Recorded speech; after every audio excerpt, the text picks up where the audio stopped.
Hello and welcome to this short video on how to join into a TSANet Partner program. We're going to walk you through that process. It's actually quite simple, but I want to give you first some high-level slides on TSANet just to give you an idea of what TSANet is all about. We are a not-for-profit organization. We've been around since 1993. We have nearly 800 members now. What we provide to the industry is a mechanism to be able to collaborate. So it's likely if you're looking at this video, one of our TSANet members is hosting a partner program. They want to create a collaboration mechanism with you. That's what TSANet is all about, is creating that collaboration mechanism between our members. What we're doing in this case is setting up a partner program where you're going to have a one-to-one relationship with that hosted partner, and the host will be able to then collaborate with you from their perspective. It's a one-to-many organization. We're going to walk you through that. You'll actually be joining TSANet. So what we do is we have a legal infrastructure. It's called a code of conduct. Every member company will agree to that code of conduct. You'll be able to look at those documents in the onboarding process if you want to do that. And then we're also going to walk you through the tactical way, the nuts and bolts of how you're going to be able to collaborate with your host and how your host will be able to collaborate with you. It's called TSANet Connect. It's actually a pretty simple process. We're going to walk you through that as well. Before we get too far into this, I do want to point out that this is a support process. So it's likely if you're not in the support area of your company, you're going to want to pull somebody in from support because what you're going to find is as you create this mechanism of collaboration, it's going to be done on the support side, typically, is how it will be done. So usually you want to involve people that will be part of that process. I wanted to show you this slide before we get into the joining process itself. This is an overview slide of the TSANet Connect collaboration platform. It's an email-based system. I think the big takeaway out of this is for you to understand it is only a mechanism for you to be able to submit a support request or acknowledge that support request. Once that has been accomplished, you're going to track this using your own processes. You're going to track it using your own CRM system. TSANet is simply connecting the two endpoints together. As we get into some of our more sophisticated members and different levels of membership, they can do API-based things and all that. I'm not going to really cover that too much. I just want to make you aware that what will happen in this joining process of TSANet Connect is you're going to be able to provide that mechanism. So if the host company wants to collaborate with you, you're going to tell them, okay, this is how I want to receive these inbound requests. And we'll walk through also how you'll be able to submit a request back to that other host company as well. So let's get into the onboarding process itself. You can see what we're going to do here is we're going to join a partner program called Test Company. And one of the first things I'll do is actually put in my email address. This is going to tell me, the system's going to know whether I'm already an existing member. It may point you to a different area if in fact that's the case. In this particular sample, what we're going to do is assume that you're not an existing TSANet member. So we'll walk you through that process. So you can see here, I'm going to join as Rocket Computer. My name is Fred. So I just go ahead and put my email address in there and click on Next. And it's going to bring me to the company information form. All I'm doing here is actually entering information about the company.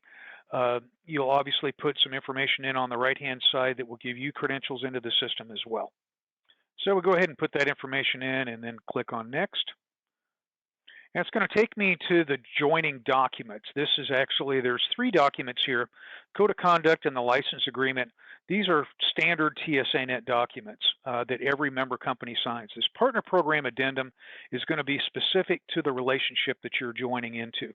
So you can look at all of these documents for the Code of Conduct and License Agreement.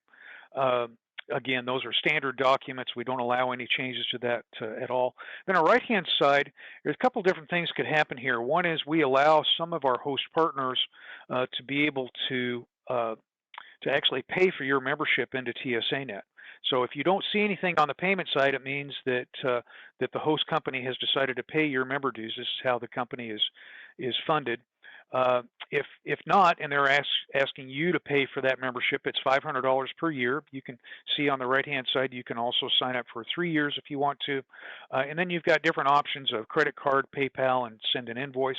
Be aware that in any of these cases, we will not implement you into the program until we actually have got those member funds. The next page here is the inbound process form. This is what I was referring to. We were talking about the TSANet Connect process. So you're going to put in information on how the host company is then going to be able to view information about your company as well as your process, and exactly how is that inbound process form going to come into your organization. So you can see here I'm going to put in information about the support hours. You might also want to put in geographic location of where you're at, as well as product supported. That email alias, the support email alias, is where that form is going to be sent to. So it's coming from connect@tsnet.org. It's going to be sent to whatever address that you put in here. So you want to make sure people on receiving that are going to know what to do with it. And then obviously I'm going to put in my support manager name. This is also going to be used as escalation information as well. So you might want to put in there who would be typically an escalation point that would be involved in receiving requests from this host company. Then you also have the option here to view the form to see what it would look like. We're not going to do that this stage. I'm going to go ahead and click submit. And that's going to cover as far as going through and working the onboarding process. So a couple other quick things that I just wanted to cover. So when that support alias that you put in the form, when that comes in, it's going to come in again as an email.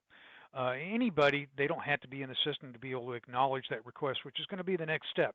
So the host company is trying to collaborate with you. They're going to fill out your form. It's going to be sent into whatever alias that you have provided, and that's going to flow in, and it's going to look like this coming from connect@tsnet.org, and then they're going to click on respond to whoever that host company is.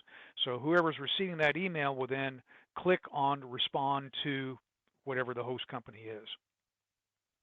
Now, when that happens, they're going to click on that button. It's going to pull up this form, and this is how you're going to respond back to the host company. And you'll put in whatever your case number is. The engineer is going to be working the issue. And then on the notes side over here, you can put in, this is how I want to collaborate with you. I want you to call me. I want to call you. We're going to do this by email. Open up a Slack channel, whatever it happens to be. So I wanted to cover this so that you were aware of that. Once you get into joining into TSANet, a couple other things are going to happen. One is we're going to send a test case out to you. You'll need to be able to acknowledge that case before we'll implement you into that partner program. So I wanted you to be aware of that. So whatever you put in there as an alias, and they'll have some test information in it as far as what goes out, so that when they get it, it'll be obvious that it is a test case. But you'll need to be able to acknowledge that case before we can implement you into the system.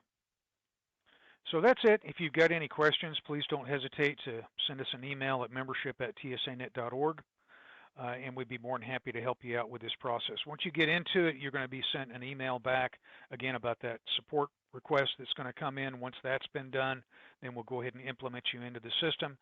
Your engineers will actually have a landing page that they'll be able to go into. This is all written out to you in an email, so that they'll be able to get in and be able to collaborate with a host. They're going to see a form pretty much like the form that you've created, and then you'll be able to submit a request. Again, they'll acknowledge that request back to the engineer that submitted it. So pretty simple process. You don't want to take a lot of time. Again, if you've got any questions or anything, go ahead and send us an email, membership@tsanet.org. Thanks for watching. Bye-bye.